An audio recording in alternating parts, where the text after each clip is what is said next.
We're here with the second week of the course, and it's time for a new weekly exercise. Weekly exercise number 2, implement Sammon Mapping. Maybe it's weird that I will talk about it before the lecture because during the lecture I'm also going to talk about it, so that's going to be a little bit more familiar. But anyway, just if you don't understand what Sammon Mapping is, you will in about an hour or so.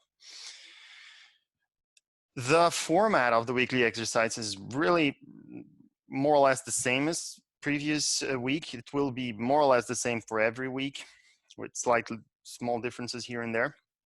But again, the input is the same thing. So any Euclidean data set with arbitrary number of points and dimensionality, the same exactly that you did last week, using the CSV format. Columns are features, rows are data points, exactly the same.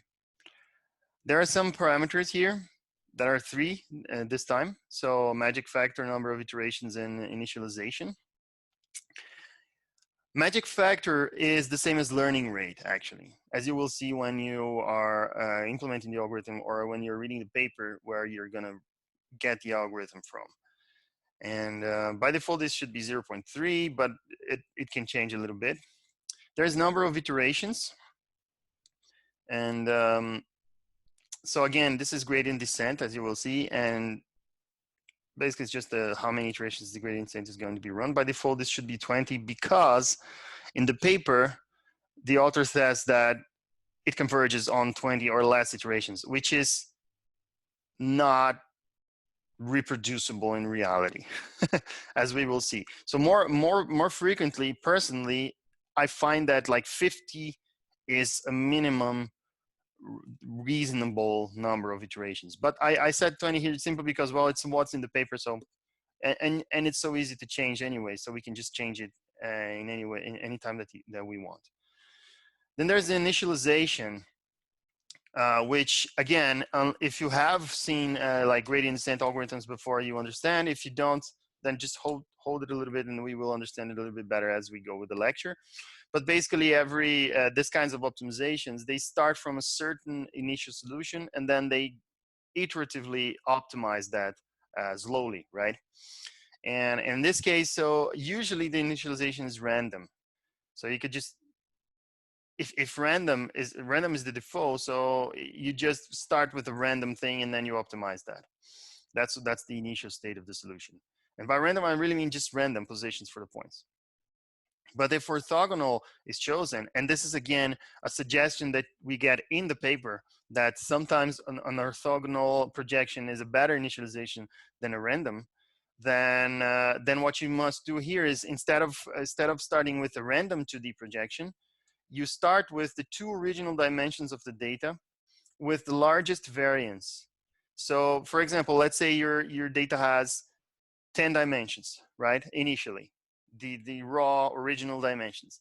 If orthogonal is chosen, then what you do is you just compute the variance of all these 10 dimensions, just the variance, normal variance, and then take the 2 that have the largest variance and just throw everything else away, keep those 2, and use that as the initial state of your optimization. Then of course the optimization will go on normally, depending on how many iterations you have here. But initially, there are these 2 options of where it begins from. You will understand this better by the end of the lecture. And if you don't, then ask me, and I will try to explain this again.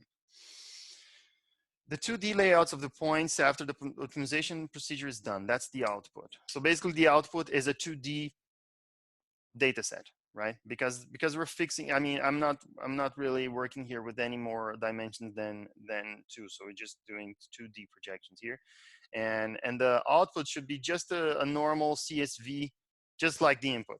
It's exactly the same. So if the input comes in and it has 500 points and 10 dimensions, then the output will still have 500 points, but 2 dimensions because we reduced it.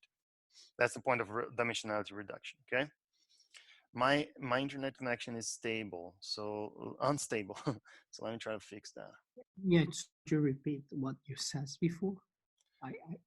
Yeah. We skipped that part.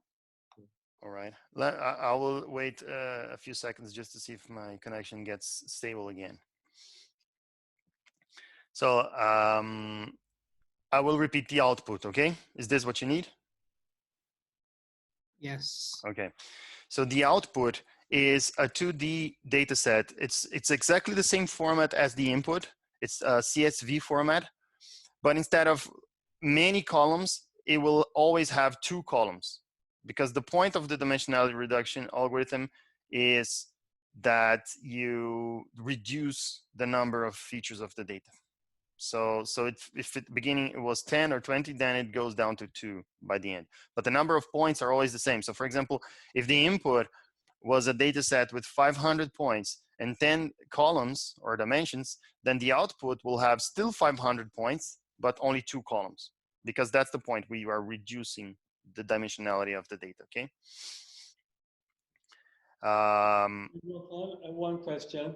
Yeah. Do you want it in a, because I'm not sure that you specified it, do you want it in a file or do you still want it on the console as a string printout?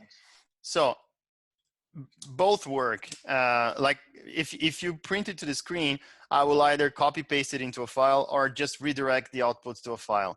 If you want to add an option where I can just straight, you know, output it to a file, that's fine. To me both work, so it doesn't really matter that much. Okay, thanks. If you know how to outputs to a file directly, and if that's not a big deal for you, then that actually helps me. Now, one note that's important here, and it's specific about this assignment, is that I don't expect you guys to do some, let's say, very advanced optimization procedure here, right? You should try to reproduce the optimization algorithm described in the original paper, which is an old paper, as you will see, but it's a very classic one, and I like it because it gives an initial feeling of what it means to do these kinds of things. So in this case, you're implementing a classic algorithm, not a super advanced new one. Because if I asked you to implement a new algorithm, that wouldn't be a 1 week assignment, because there will be lots of other things that you would have to think about. So you're reproducing a classic algorithm from a classic paper. Now, it has 2 main problems. First of all, it is slow. So I will not test it with anything more than like 500 points, because that's going to be slow enough, unfortunately. So again, we're not creating an algorithm here for competing in a machine learning competition, right? We're just learning. It's just a learning experience. So it is slow, and depending on how you implement it, it becomes even slower. If you don't use NumPy, for example, broadcasting correctly, it can be really slow. But that's absolutely fine for this specific assignment. And I will take that into account. I understand that it's slow, so I will not test it with like lots of data points. And the second thing is it is known not to converge very well, even for slightly challenging data sets. So again, you will read a paper. The paper will make it feel like it's a super simple thing and that it works perfectly most of the time, which is the case with almost all papers. But actually, when you try to reproduce it, then you find out that actually no. So so it is a problem, and God only knows what someone did back then to get this to converge correctly. And actually, he says, you know, it converges in 20 iterations or less. That's just not. I mean, I've never seen anyone reproduce that. So since there probably were some like, you know, hacks that they did back then and didn't put in the paper, there are problems with converging with some data sets, right? And you will for sure step into that problem. So don't pull your hair out. It's okay if your data set does not converge perfectly. And you will see, I will give you, actually I forgot to upload the data, but I will do that after the lecture. And you will see that if the implementation that I used in order to generate those examples is a very naive implementation, because I want this really to reproduce the feeling that you guys will have when doing that. I have other more, slightly more, let's say, optimized versions where I'm dealing with some problems with the algorithm, especially with the convergence.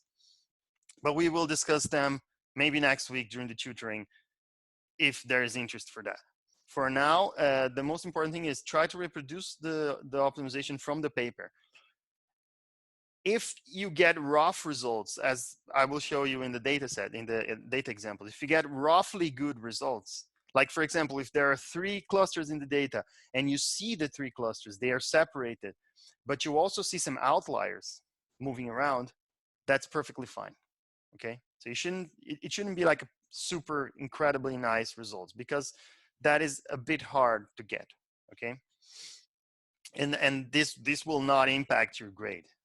Like I said, this is a learning experience. I wanted to reproduce the algorithm, and you should get like roughly good results after at least 50 iterations.